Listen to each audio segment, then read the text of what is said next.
Nous avons commencé la semaine dernière avec le révérend Richard qui nous a précisé que nous appartenons à l'ordre de Jésus. Amen.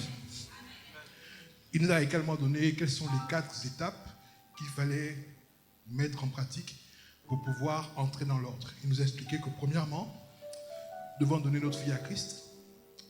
Deuxièmement, nous devons avoir une pensée renouvelée. Troisièmement, nous devons aimer Dieu de tout notre cœur. Et nous devons aimer notre prochain comme nous-mêmes. Amen. Vous vous rappelez de ça? D'accord. En général, moi je n'aime pas les monologues. Vous savez, moi j'ai grandi à l'église. Et lorsque j'étais plus jeune, la partie la plus ennuyante du culte, c'était la prédication. Je me demandais comment est-ce que le prédicateur pouvait parler 1 heure. Ok? Et puis les gens étaient seulement là. Ils écoutaient. Il ne manifestait aucun signe ou aucun intérêt. Et donc, oh c'est gentil, mais tu sais, si je me suis, on va croire que je ne suis plus fou. Donc, il faut que je reste un peu fou quand même. Merci. Et donc, je me suis promis à ce moment-là que si je suis prédicateur un jour, ça va être différent. Les gens ne vont pas s'ennuyer. Ok? Donc moi j'aime bien lorsque j'interviens avoir un échange, avoir un dialogue. Ok? Faire participer les gens avec qui je parle, que les gens ne se sentent pas entre guillemets perdus. Donc est-ce que vous êtes avec moi? Je vais vous solliciter de plus en plus. Ok? Donc préparez-vous. Je peux prendre quelqu'un au pif comme ça et puis je dis récite Jean 3,16. Si tu ne connais pas, tu dois. Amen. Très bien, aujourd'hui, on va aller un peu plus en profondeur dans la notion de l'ordre. Et nous allons découvrir les rites sacrés, du moins l'un des rites sacrés institués par Jésus-Christ, le maître de notre ordre. Les rites sacrés institués par Jésus sont généralement connus sous le nom de sacrement. Vous connaissez c'est quoi un sacrement? Qui était à l'église catholique? D'accord, donc vous connaissez les sacrements. Ceux qui étaient à l'église catholique. Vous savez que le premier sacrement, c'est le... Merci. Le deuxième, c'est... Non, la confirmation. Ah oui, c'est vrai. Vous appelez ça communion, mais c'est Eucharistie. Merci. Donc, le troisième, c'est... Merci. Ok. Ah, vous voyez, vous pouvez même prêcher à ma place. Vous connaissez plus que moi? Ah là là. Moi, je n'étais pas catholique, malheureusement. Et donc, aujourd'hui, nous allons parler du premier sacrement, qui est le baptême. Amen. Et pour cela, nous allons ouvrir nos Bibles dans Jean 3, le verset 5, s'il vous plaît.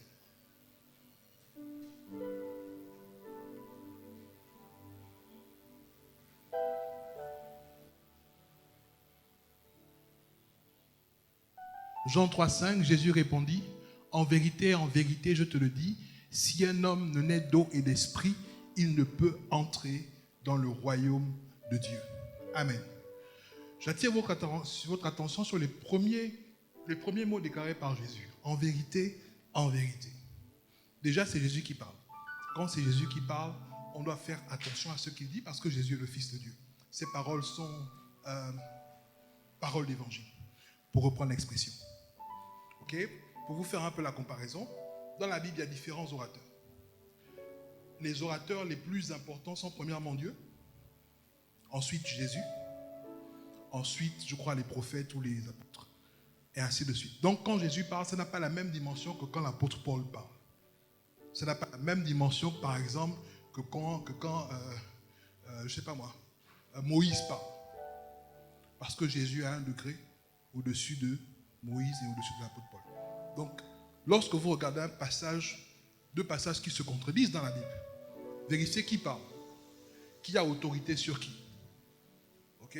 Là, Jésus, c'est lui qui parle. Et donc, ce qu'il dit est à prendre très au sérieux. Et en plus, quand il commence son propos, il dit en vérité, en vérité. Donc, pour signaler que c'est vraiment quelque chose d'extrêmement important. Il dit ceci.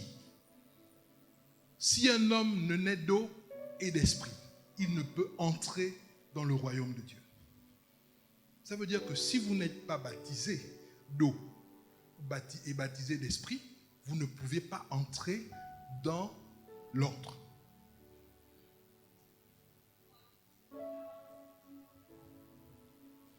Amen. Bon, soyons clairs, soyons, comment dirais-je, pragmatiques. Combien d'entre vous sont baptisés? Gloire à Dieu. Combien d'entre vous ne sont pas baptisés? Est-ce qu'on peut avoir la liste pour les cours de baptême? Il faut que vous fassiez baptiser. Sinon, vous ne pouvez pas rentrer dans l'ordre. Il faut à la fin du culte, oui Annick, merci, Annick est là. Voyez Annick, ok, vous enregistrez pour les cours de baptême. Sinon, vous ne pourrez pas entrer dans le royaume de Dieu. Ce n'est pas moi qui dis, c'est Jésus. C'est clair, net et précis.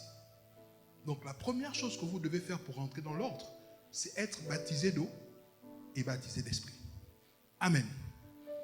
Deuxième passage, s'il vous plaît, 1 Pierre 3, 21.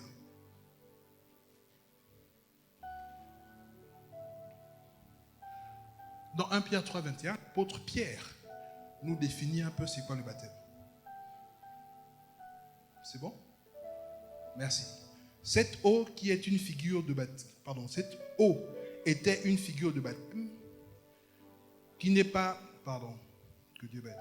Cette eau était une figure du baptême qui n'est pas la purification des souillures du corps, mais l'engagement d'une bonne conscience envers Dieu et qui maintenant vous sauve, vous aussi, à la résurrection de Jésus-Christ.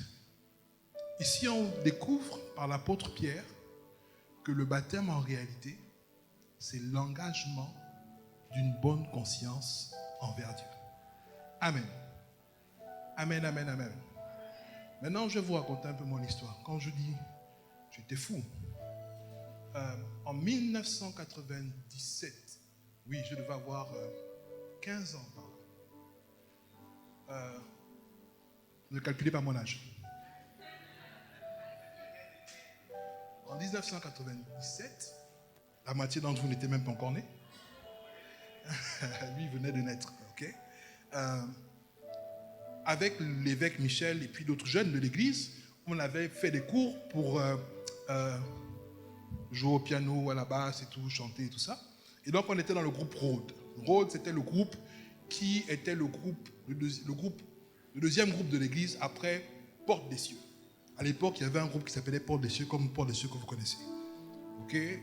Et donc, la condition sine qua non pour pouvoir jouer à l'église, donc ne plus s'arrêter simplement à jouer dans les répétitions, c'était d'être baptisé. Et comme on avait tous été formés par le même groupe avec l'évêque Michel et tout ça, ils se sont tous fait baptiser sauf moi. Et je vais vous expliquer pourquoi. Je trouvais fou de me faire baptiser. Pourquoi? Parce que lorsqu'on a fait les cours de baptême, on nous a dit que le baptême était l'engagement d'une bonne conscience envers Dieu. Et je dis, mais comment les gens peuvent prendre des engagements qu'ils ne vont pas tenir? Parce que quand on prend l'engagement d'une bonne conscience devant Dieu, ça veut dire qu'on sera toujours clean. Okay. On ne va jamais pécher. Mais moi, je ne peux pas prendre cet engagement. Même je me connais, je sais que je vais encore pécher. Et je suis jeune, j'ai envie de faire encore mes systèmes et tout ça. Donc je ne peux pas prendre cet engagement-là. Et donc, ils se sont tous fait baptiser, sauf moi. Okay. Après, 1 an plus tard, parce que non seulement j'avais la pression de mes parents, j'avais la pression aussi de mes collègues musiciens, dans la mesure où je créais un trou, un vide dans le groupe, parce que c'était moi le bassiste. Okay? Et que donc le groupe fonctionnait sans moi. Et donc je me suis finalement fait baptiser. Et puis j'ai zappé. Mais dans mon esprit, j'avais toujours le sentiment en fait d'être faux avec moi-même. Parce que j'avais pris un engagement que j'étais incapable de respecter. Là, je vous pose la question, à ceux qui sont baptisés comme à ceux qui ne sont pas baptisés, est-ce que vous avez une bonne conscience? N'est-ce pas? Donc ça veut dire que tu n'as pas péché depuis combien de temps? Hein?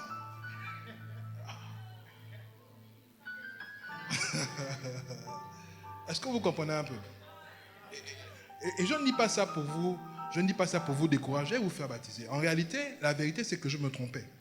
Je me trompais lourdement sur la compréhension que j'avais des versets. Ok? Mais vraiment lourdement.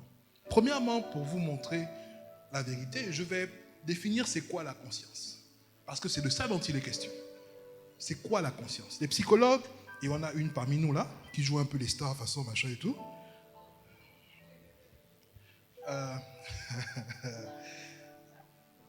Les psychologues définissent la conscience comme étant ceci. Écoutez bien, c'est important. La conscience est la capacité de se percevoir, de s'identifier, de penser et de se comporter de manière adaptée. Elle est ce que l'on sent, ce que l'on sait de soi, d'autrui et du monde. En ce sens, elle englobe l'appréhension subjective de nos expériences et la perception objective de la réalité. Bon, je sais que c'est des mots un peu compliqués et tout ça, mais c'est pas grave, on va expliquer ça calmement. Les parties qui m'intéressent, c'est le début de la définition. Donc, la capacité de se percevoir, de s'identifier, de penser et de se comporter de manière adéquate. Ça veut dire quoi? Ça veut dire que la première question qu'on se pose pour comprendre la conscience, c'est comment est-ce que tu te vois toi-même? Comment est-ce que tu te perçois? Maintenant, quand on dit la conscience, l'engagement d'une bonne conscience devant Dieu, ça veut dire premièrement, l'engagement d'une bonne perception de nous-mêmes envers Dieu. Ça veut dire quoi? Ça veut dire qu'on doit apprendre à se voir comme Dieu nous voit. Est-ce que vous me suivez? Premier point. Comment est-ce que toi-même tu te vois?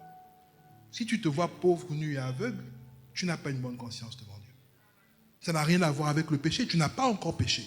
Mais parce que tu as un mauvais regard sur toi, tu n'as pas une bonne conscience devant Dieu. Si tu te vois incapable, tu n'as pas une bonne conscience devant Dieu. Alors que le baptême, c'est l'engagement d'une bonne conscience. Ça veut dire que le baptême doit t'amener à te revoir toi-même, à changer la perception que tu as de toi. Ça va? C'est clair pour tout le monde? Ok? Si on était en classe, j'aurais dit qu'il y a des questions, mais on n'est pas en classe, donc désolé. Bref. La deuxième chose, c'est comment est-ce que tu t'identifies? C'est quoi s'identifier? S'identifier, c'est reconnaître sa nature. Dans identification, on peut dire qu'il y a aussi l'identité. Okay? Donc, selon toi, quelle est ta nature? À quoi est-ce que tu t'identifies? Quand tu te regardes, tu te compares à qui? Si tu te compares à ton père, tu as une mauvaise conscience. Tu n'as pas une bonne conscience devant Dieu. Si tu te compares à, je ne sais pas moi, Bill Gates, tu n'as pas une bonne conscience devant Dieu. Si tu te compares à Christ, oui, tu as une bonne conscience devant Dieu. Parce que tu es de la même nature que Christ. Dieu t'a créé à son image et à sa ressemblance. Donc l'identification que tu dois avoir de toi-même, c'est par rapport à celui qui t'a créé, à son image et à sa ressemblance. Donc, quand tu fais la comparaison de toi-même, tu dois le faire face à qui? Face à Christ, face à Dieu. Est-ce qu'on est ensemble? D'accord. Troisièmement, la pensée. On a dit ici, la conscience et la capacité de se percevoir, on a vu, s'identifier, de penser et de se comporter de façon adéquate. Le révérend Richard, lorsqu'il est intervenu dimanche dernier, a parlé du fait de la nécessité d'avoir une intelligence renouvelée. Ok?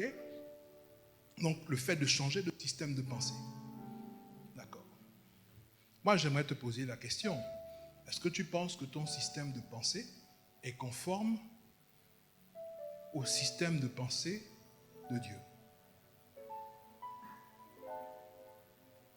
Oui ou non? Qui veut tenter sa chance? Le tic-tac se balance, tentez votre chance. Avec 300 francs seulement, devenez millionnaire à la loterie gabonaise. Qui veut tenter?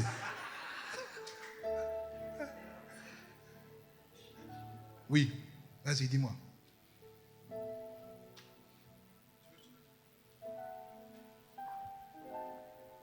Pour moi, pour être honnête, je ne suis pas en conformité avec Dieu. Mes pensées ne sont pas selon les commandements et selon les principes de Dieu. Parce que souvent la vie nous met des situations Et lorsqu'elle nous met des situations, si on ne se réfère pas à la parole de Dieu, nous retrouvons avec des rancunes, avec des mauvaises pensées, souhaiter à la personne qui nous a fait du mal. Et pour ça, je dis que je ne suis pas en concordance avec Dieu. Merci pour ton honnêteté. Est-ce qu'on peut l'encourager? Amen, amen, amen. Donc, est-ce que nos pensées sont conformes avec Dieu? Dernier point, avoir un comportement adéquat. Je n'ose même pas poser la question. Nous-mêmes ici, on se connaît. Ok? Très bien. Donc, la conscience, c'est 4 questions qu'on se pose. Premièrement, comment est-ce que je me perçois? Deuxièmement, à qui est-ce que je m'identifie? Troisièmement, comment est-ce que je pense? Et quatrièmement, comment est-ce que je me comporte? Ce sont la somme de ces 4 questions-là qui forment la conscience. Donc, l'engagement d'une bonne conscience devant Dieu, c'est que tu puisses répondre à ces questions-là de façon positive. Et vous remarquerez que depuis que je parle, il n'y a pas péché. Je ne parle pas du péché. Donc, l'engagement d'une bonne conscience devant Dieu ne veut pas dire qu'on ne pêche pas. D'ailleurs, je vais résoudre le problème du péché. Je vais résoudre ça tout de suite. On va aller, s'il vous plaît, dans Genèse 3, 2 à 6. Genèse chapitre 3, 2 à 6. Merci. Amen, amen, amen. Ce qui est important de retenir, c'est que notre conscience affecte donc notre perception, puisque c'est elle qui détermine comment est-ce que nous nous voyons et comment est-ce que nous nous identifions. Notre conscience affecte aussi notre comportement. N'est-ce pas, non? N'est-ce pas? D'accord. Maintenant, je vais vous montrer quelque chose qui va vous surprendre. Qui va vous surprendre. Ok. La femme répondit au serpent: nous mangeons du fruit des arbres du jardin. Mais quant au fruit de l'arbre qui est au milieu du jardin, Dieu a dit: vous n'en mangerez point et vous n'y toucherez point, de peur que vous ne mouriez. Alors le serpent dit à la femme: vous ne mourrez point, mais Dieu sait que le jour où vous en mangerez, vos yeux s'ouvriront. On a parlé de la perception, donc le fait de voir. C'est un an. Ok. Vos yeux s'ouvriront. Après, c'est et que vous serez comme des dieux. On a parlé de l'identification. N'est-ce pas? Très bien. Connaissant le bien et le mal, on a parlé de la pensée. La femme vit que l'arbre était bon à manger, donc là encore, la perception, et agréable à la vue, c'est clair, et qu'il était précieux pour ouvrir l'intelligence. Elle prit de son fruit et en mangea. Le comportement adéquat.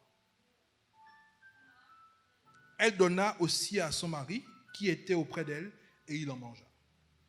Donc, en réalité, d'après ce passage, la raison pour laquelle Ève et Adam sont tombés dans le péché, c'est premièrement parce qu'ils avaient d'abord une mauvaise conscience.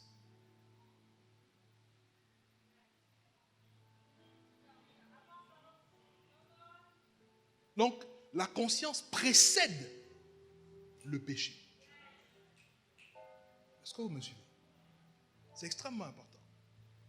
Pourtant, Ève et Adam savaient qu'ils étaient créés à l'image de Dieu, à la connaissance, à la ressemblance de Dieu, n'est-ce pas, non? Ils avaient l'information. Comme la plupart d'entre vous, vous avez l'information que Dieu est votre Père, que Jésus est parmi nous, ainsi de suite. Vous avez l'information. Mais vous n'en avez pas conscience. Pourquoi? Parce que il est une chose d'avoir l'information, il est une chose de se poser la question: comment est-ce que je me perçois par rapport à cette information? Comment est-ce que je m'identifie par rapport à cette information? Comment est-ce que je pense par rapport à cette information? Et comment est-ce que je me comporte vis-à-vis de cette information? Donc, comment est-ce que je prends conscience de cette information? Adam et Ève avaient l'information, mais ils n'en avaient pas conscience. Ils n'en avaient pas la conscience. Ce qui fait qu'ils sont tombés. La grande majorité d'entre nous, on a l'information que Jésus sauve, Jésus guérit, Jésus est bon, ainsi de suite. Dieu, c'est notre papa, chocolat, bonbon et tout ça, ainsi de... N'est-ce pas, non? Mais en quoi est-ce que cette information affecte notre vie? En quoi est-ce que cette information affecte la vision que nous avons de nous-mêmes? En quoi est-ce que cette information affecte la façon dont nous comportons? Ça affecte la façon dont nous identifions. Ça, comment? Et beaucoup d'entre nous, nous venons à l'église tous les dimanches, on nous prêche, nous reprêche, nous tréprêche, nous quadruprêche, ainsi de suite. On monte, on descend, c'est monter, c'est descendre. Bref, mais on n'a pas conscience.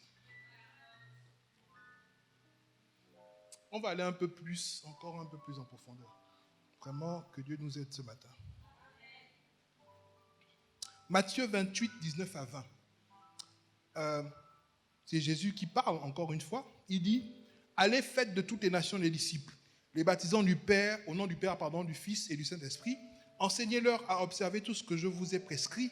Et voici, je suis avec vous tous les jours jusqu'à la fin du monde. Amen. Jésus n'a pas dit, je serai. Il n'a pas parlé au futur. Il a parlé au présent. Voici, je suis avec vous tous les jours jusqu'à la fondation du monde. N'est-ce pas, non? Bon, quand quelqu'un est avec nous, ça veut dire quoi? Là, on commence à prendre conscience. Parce qu'on se pose des questions. Quand quelqu'un est avec nous, ça veut dire quoi? Est-ce que ça veut dire que si je suis là, ok, et que l'évêque Michel est à Port-Gentil, est-ce qu'il est avec moi? Donc, si je suis là et que l'évêque Michel est avec moi, c'est-à-dire qu'il est dans le périmètre. N'est-ce pas donc? Donc, si Jésus est avec nous tous les jours, c'est-à-dire que Jésus est quelque part dans ce périmètre-là. N'est-ce pas donc? Bon, maintenant, comment est-ce que tu t'adresses à quelqu'un qui est dans ton périmètre? Comment vous montrez ça? Bon, là, je suis un peu un fou et tout. Comment est-ce que je vous montre ça? Rodrigue, il est où? Il n'est pas là. Oui, Rodrigue est loin. Il n'est pas dans mon périmètre. Il est loin là-bas, n'est-ce pas? Rodrigue, lève la main. Chalaba, chalaba, chalaba. Réponds aussi, chalaba, toi aussi, tu es comment? Je suis là. Voilà. Rodrigue est loin là-bas. Il n'est pas dans mon périmètre. Donc, pour lui parler, j'ai besoin d'élever la voix, d'hausser le ton. N'est-ce pas, non? Maintenant, si lui, il est dans mon périmètre, comment tu fais? En fait, oui. Est-ce que vous pensez que mon attitude est logique? Est-ce que je ne ressens pas un fou? Mais pourquoi je crie? Pourquoi est-ce que je crie pour appeler quelqu'un, pour parler à quelqu'un qui est à côté de moi? Mais sauf que c'est ce que vous faites quand vous priez. Quand vous priez, vous faites comment? Jésus, alléluia, Jésus. Ah!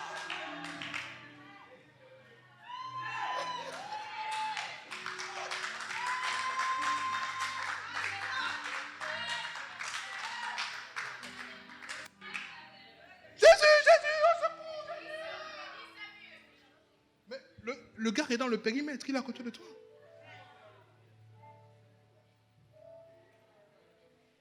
Ou bien? Mais ça veut dire qu'en réalité, tu as l'information, mais tu n'en as pas conscience. Or, le baptême, c'est l'engagement d'une bonne conscience. Deuxième chose, allons-y. Matthieu 6, 6. Ça parle de ça. Mais quand tu pries, entre dans ta chambre, ferme ta porte et prie ton Père qui est là dans le lieu secret. Et ton Père qui voit dans le secret te le rendra. Amen. Ah, c'est les versets que les spirituels aiment. N'est-ce pas donc? Et là, aujourd'hui, là, ils vont aimer ça un peu moins. Bon, je vous pose une question. On est entre nous, on est honnête, on est libre. Quand on fait des mauvaises choses, on fait ça où? Hein? Je n'ai pas entendu. On fait ça où? Bon, maintenant, comment est-ce que vous vous arrangez pour aller faire les mauvaises choses à l'endroit même où Dieu se trouve? C'est-à-dire que vous allez faire les mauvaises choses juste devant les yeux de Dieu.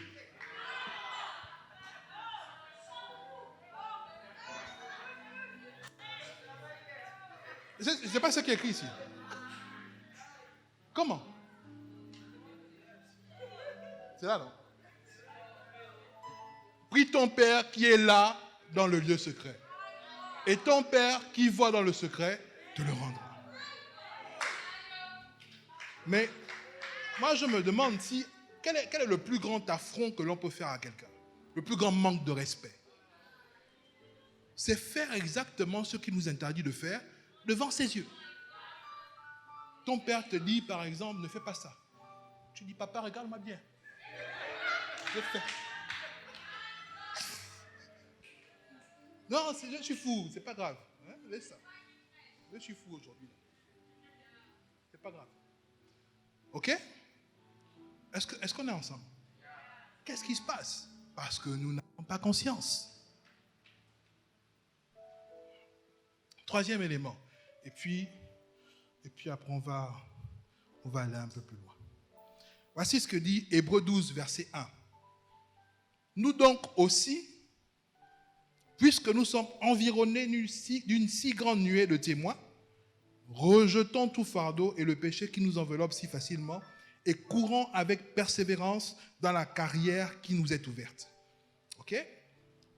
La Bible dit ici, puisque nous sommes environnés d'une si grande nuée de témoins. Amen. Bon, qui voit les témoins là? Est-ce que vous voyez la nuée de témoins? Qui l'a déjà vu? La Bible dit ici que nous sommes environnés, entourés d'une si grande nuée de témoins. Ça veut dire quoi? Et j'aime bien le mot témoin. Quel que soit ce que nous faisons, ok? Il y a une grande nuée de personnes autour de nous qui regardent, qui nous observent. Mais ils ne font pas que nous observer, ils sont des témoins. Donc ils vont rendre témoignage de ce que nous sommes en train de faire. Ok? Vous savez, les témoins, c'est soit en votre faveur, et soit en votre défaveur. Donc moi, je te pose la question. Quand tu vis ta vie, quand tu fais ce que tu fais, les témoins qui t'observent dont tu n'as pas conscience, ils sont en ta faveur ou à ta défaveur?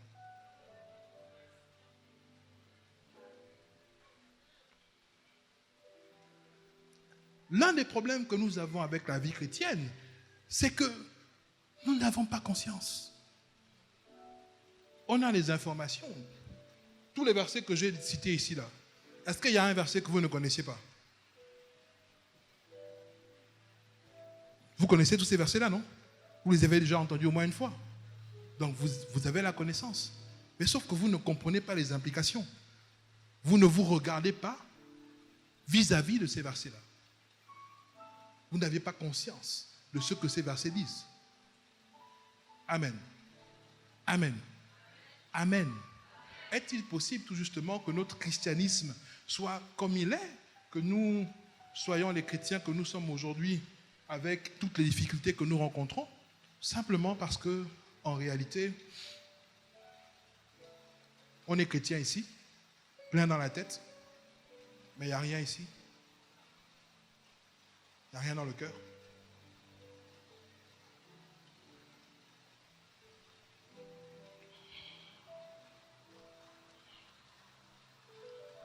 L'apôtre Jacques dit ceci. Si quelqu'un écoute la parole et ne la met pas en pratique, il est semblable à un homme qui regarde dans un miroir son visage naturel et qui, après s'être regardé, s'en va et oublie aussitôt quel il était. Ok? À votre avis, cette personne-là est comment? Tu vas devant le miroir, tu te vois ton visage naturel et tout. Dès que tu tournes le dos, tu as oublié qui tu es. Comment est-ce que vous qualifierez cette personne-là? Ah, non, je n'ai pas entendu. Il pleut un peu, il faut parler fort. Comment est-ce que vous qualifierez cette personne-là? Amnésique, d'accord? Autre chose? Je ne suis pas sûr que quand l'apôtre Jacques parlait de cette personne-là, il pensait à l'amnésie. Pardon?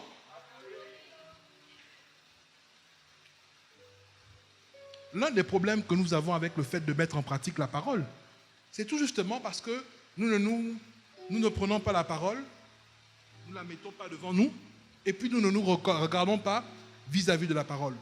La conscience, c'est le fait Les vivalistes appellent ça carpe diem. Vivre l'instant présent. En fait, de tourner nos regards vers nous-mêmes. Donc, comment est-ce qu'on se perçoit? Comment est-ce qu'on s'identifie? Comment est-ce qu'on pense et comment est-ce qu'on se comporte?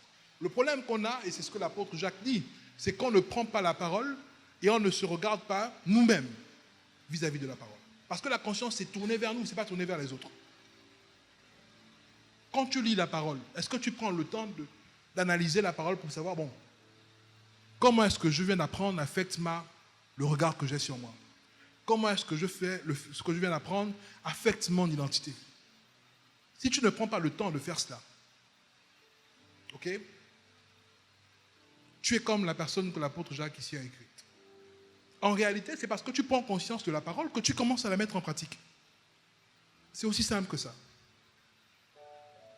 Si tu as des problèmes à mettre en pratique la parole de Dieu, c'est parce que tu ne te regardes pas, tu ne te fais pas, entre guillemets, le bilan de ta vie par rapport à la parole que tu as reçue. Et ça, mon ami, c'est la folie. Amen. Wow, j'ai encore du temps, c'est quoi? Gloire à Dieu. Ah, d'accord. Vous savez, moi aussi j'étais fou, et je vous l'ai raconté tout à l'heure. J'étais fou pourquoi? Parce que je ne mettais pas en pratique la parole de Dieu. J'étais fou pourquoi? Parce que je n'examinais pas ma vie par rapport à la parole de Dieu que je connaissais, que j'avais entendue. J'étais fou parce que je ne me percevais, ok, pas selon le regard de Dieu, mais je me percevais selon les regards de mes contemporains, de mes amis, de mes proches, des gens qui pour moi semblaient importants. Et c'était de la folie. Je voulais plaire à X ou à Y. J'avais peur de qu'on dise qu'est-ce qu'on va dire sur moi. J'avais peur de, bon, si je fais ça, qu'est-ce que les gens vont penser?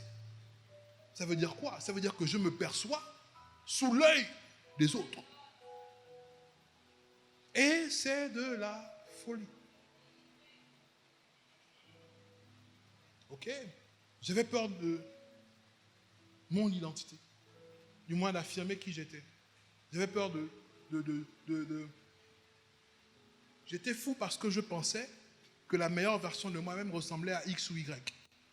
Et je vous dis, pendant longtemps, et quand je faisais ça, je pensais bien penser. Je disais à mon frère, l'évêque Michel, que vraiment, j'aimerais que mes enfants te ressemblent. Parce que pour moi, ils représentaient l'idéal chrétien.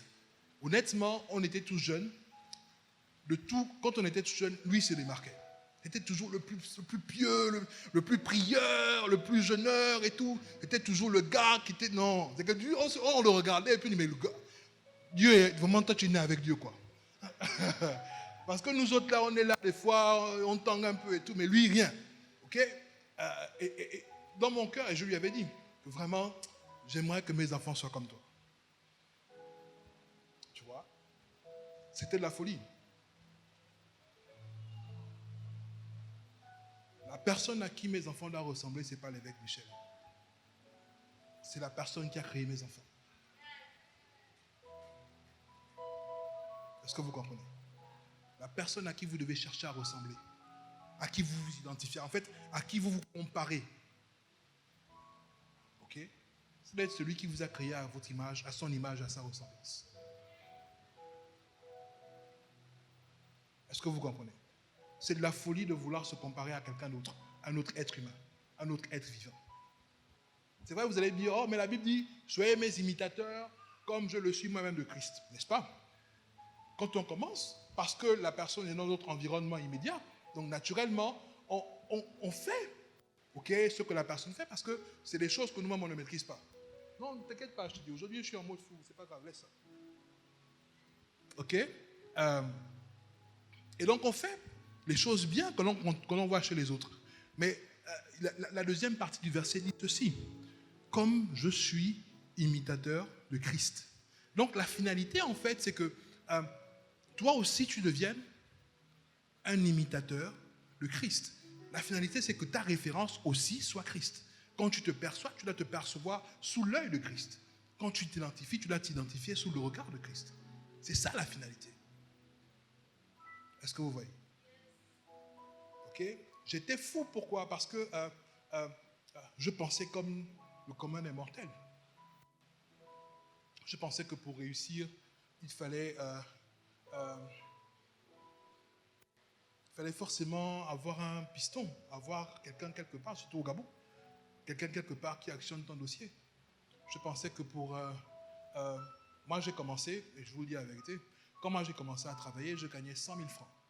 Okay? Et quand j'ai commencé à travailler, n'ayant pas de diplôme particulier à ce moment-là, je voyais mal comment ma vie devait évoluer. Je me dis, mais je gagne 100 000 francs aujourd'hui. Si je veux demander une augmentation, je demande ça sur la base de quoi? Je n'ai pas de diplôme.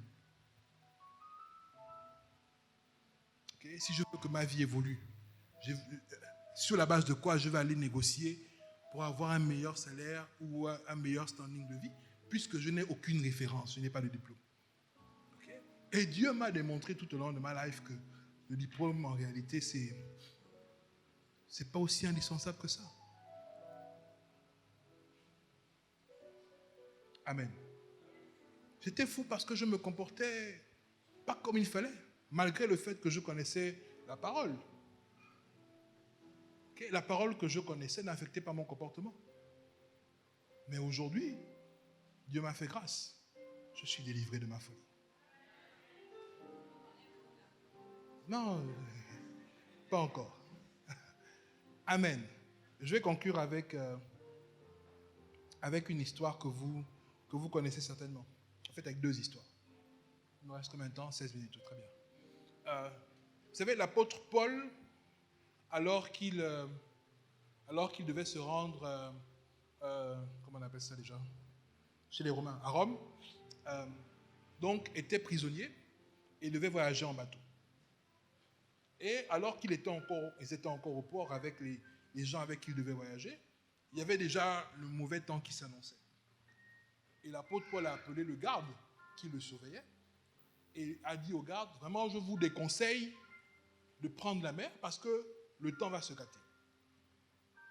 Le garde a fait fi de ce que l'apôtre Paul a dit et ils ont décidé de prendre la mer quand même. Donc, alors qu'il était donc au milieu du voyage en bateau, il y a eu une très grande tempête pendant plusieurs jours. La tempête était tellement grande que les gens avaient peur, ils ne mangeaient même plus. Okay? Ils ne mangeaient plus. Et pendant ce temps-là, un ange du ciel vient parler à l'apôtre Paul. Il dit, Paul, même si tu t'appelles Orphée, Paul, tu dois comparaître devant César. Okay? Et parce que tu dois comparaître devant César, je choisis de te donner la vie de toutes les personnes qui voyagent avec toi. Donc vous n'allez pas mourir. Vous allez faire naufrage, oui, c'est vrai, mais vous n'allez pas mourir. Ok, très bien. Donc pendant que tout le monde était en train de paniquer, de machin et tout, personne ne mangeait et tout ça, l'apôtre Paul, lui, il avait eu la parole. Un peu comme vous, quand on vous parle souvent, on vous donne la parole et tout. La sœur Karen Ambouroué, quand il fait attention, prions un instant.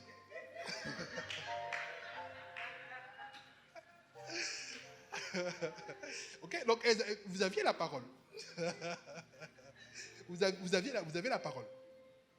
Et puis donc, finalement, le bateau a fait naufrage et ils ont atterri sur une île. Okay? La première chose qui les a surpris, c'est que dans cette île-là, il y avait des barbares. Et curieusement, les barbares-là les ont accueillis avec cordialité, avec amicalité, ainsi de suite. Donc, ils ont été bien reçus. Donc, à un moment donné, parce qu'il pleuvait, le temps était mauvais, ils ont décidé de faire un grand feu pour se réchauffer. Ils ont fait le grand feu et tout ça. Et puis, alors que le feu était là, l'apôtre Paul allait chercher des brindilles, tout justement, pour pouvoir mettre dans le feu. Donc, au moment où il met la main pour prendre la brindille, une vipère le mord. Okay? Et puis, l'apôtre Paul continue, il secoue simplement sa main dans le feu, et puis la vipère tombe dans le feu. Et puis, il continue à faire ce qu'il faisait, et tout le monde était là à le regarder. Oh, le gars est maudit. Oh, voilà, quelqu'un comme ça. Leur bateau a fait naufrage. Il a survécu et puis c'est pour venir, dès qu'il arrive sur terre, la vipère le mord. Non, le gars là est maudit. Okay? Et donc, les barbares et tous les autres le regardaient, ils attendaient simplement que non, à quel moment il va mourir. Et puis ils attendaient. L'apôtre Paul ne mourrait pas. Comment? Après, ils ont commencé à changer de... Ils disent, oh, non, le gars, c'est un Dieu. Non, c'est sûr même qu'on nous a sauvés à cause de lui. Comment la vipère le mord et puis il est encore vivant? Mais comment il fait? Non, c'est un Dieu. Ok? Moi, je voudrais vous poser la question. Si c'était toi, Dieu est venu te parler. Tu as entendu la parole de Dieu. Dieu t'a dit que, je ne sais pas, par exemple, comme on a dit à mon ami, que tu seras milliardaire en dollars, ça, non? Voilà. Et puis, entre le moment où Dieu t'a dit et le moment où tu dois être milliardaire en dollars, je ne sais pas moi, un serpent te mord. Ou bien tu fais un accident grave. Ou bien, je ne sais pas, quelque chose se passe. Quelle sera ta réaction?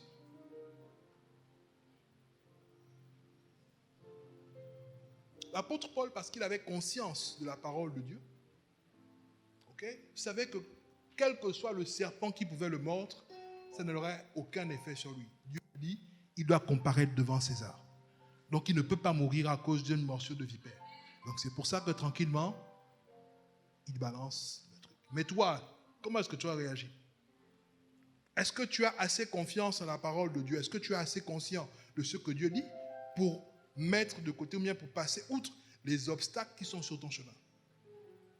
Ou bien, chaque fois que tu as un obstacle, tu remets en cause, en question, la parole de Dieu que tu as reçue. La deuxième histoire que je vais vous raconter, c'est celle de Binzi. Et c'est l'évêque Kondoa qui la raconte souvent. Donc Binzi, c'est un jeune homme qui a grandi dans un village du Cameroun. Et parmi les gens avec qui il a grandi, il y a celui qui était devenu le président du Cameroun. Donc c'était un ami de Binzi, c'était un ami d'enfance. Donc Binzi a grandi au village. Et puis un jour, il y a eu une manifestation au village. Je crois que c'était un mariage, quelque chose comme ça. Et à cette manifestation-là, le président est venu avec sa délégation et tout ça. Donc, quand le président arrive, il revoit son ami Binzi. Oh Binzi, comment ça va? Oh président, mais comment? Oh mais tu... Et puis le président demande à Binzi, Binzi, ça fait longtemps. Qu'est-ce que je peux faire pour toi?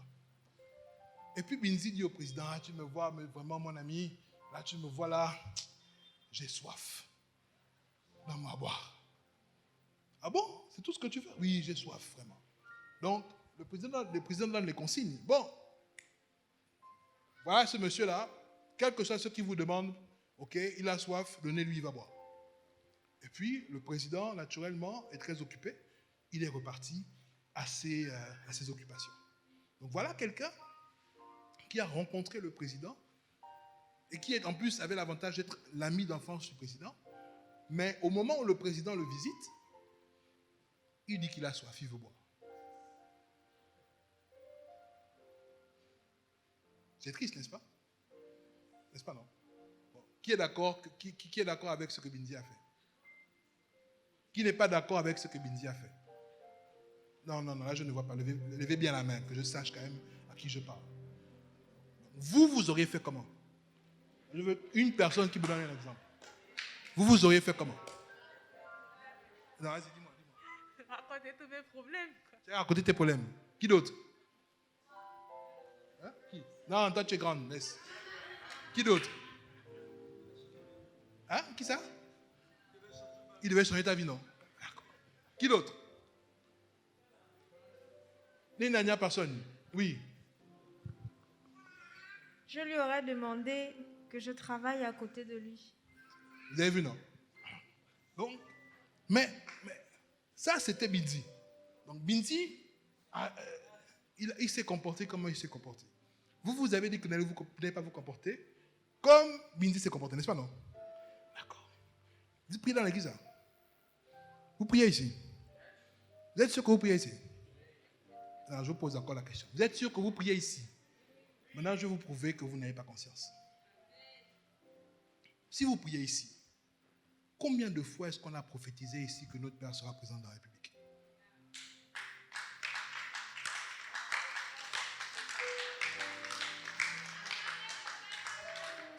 combien de fois?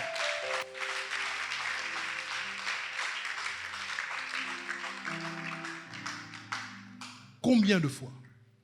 Mais la question que je vous pose, vous avez dit que vous n'êtes pas comme Binzi. Qu'est-ce que vous faites pour vous préparer à cela? Vous aurez avec vous tous les dimanches un président de la République assis ici. Attendez. Je ne parle pas pour lui, parce que pour lui, c'est fait, c'est Dieu a parlé. Donc lui sera président. Moi, je parle de toi. Qu'est-ce que tu fais aujourd'hui pour te préparer à cela? Et quand je ne parle pas ici de gens faire campagne pour aller, je ne sais pas, mobiliser les gens pour voter. Je parle de toi-même. C'est-à-dire que si tu dois présenter ton dossier au président, il faut que ton dossier quand même soit... qu'il y ait quelque chose dedans. OK? Donc, qu'est-ce que tu fais aujourd'hui pour préparer ton dossier? Qu'est-ce que tu fais aujourd'hui pour que, lorsque lui sera président, tu puisses venir soumettre un projet et puis le projet soit validé? Ta vie change. Ou bien tu vas faire comme Binzi, ok? Il sera là pendant 7 ans, et puis tu seras là aussi à l'église. Tu vas chanter, tu vas louer, tu vas écouter la parole. Et puis quand le truc est parti, ah, moi le président, dans mon église j'ai le président, hein? Et puis c'est tout. Tel tu es, tel tu seras. Le problème qu'on a, et la raison pour laquelle notre vie ne change pas, c'est parce que nous ne prenons pas conscience de notre environnement et conscience de la parole de Dieu lorsqu'elle est prononcée. Ça veut dire quoi? Quand la parole de Dieu est prononcée, quand la prophétie sort, quel impact est-ce que ça a sur toi? Quel regard est-ce que tu as sur toi-même par rapport à la prophétie? Et je ne parle même pas seulement de la prophétie qui te désigne toi. Ça peut être une prophétie qui désigne quelqu'un d'autre, mais qui par ricochet impacte ta vie. Si tu prends conscience, parce que si tu ne prends pas conscience, lui sera président, toi tu seras toi. Et même la bourse, la NBG, tu n'auras pas. Parce que pour avoir la bourse, il faut que tu aies la moyenne, ou bien. Donc, si tu ne travailles pas aujourd'hui à avoir la moyenne, ok, mais on ne va pas te donner la bourse, même s'il est président. Est-ce que vous comprenez un peu? Ok. Donc vraiment, je prie, et c'était mon objectif ce matin, que nous soyons délivrés. Que nous soyons délivrés de la folie qui veut nous envelopper si facilement. Est-ce que vous avez été béni? Si tu as été béni, lève-toi et acclame le Seigneur.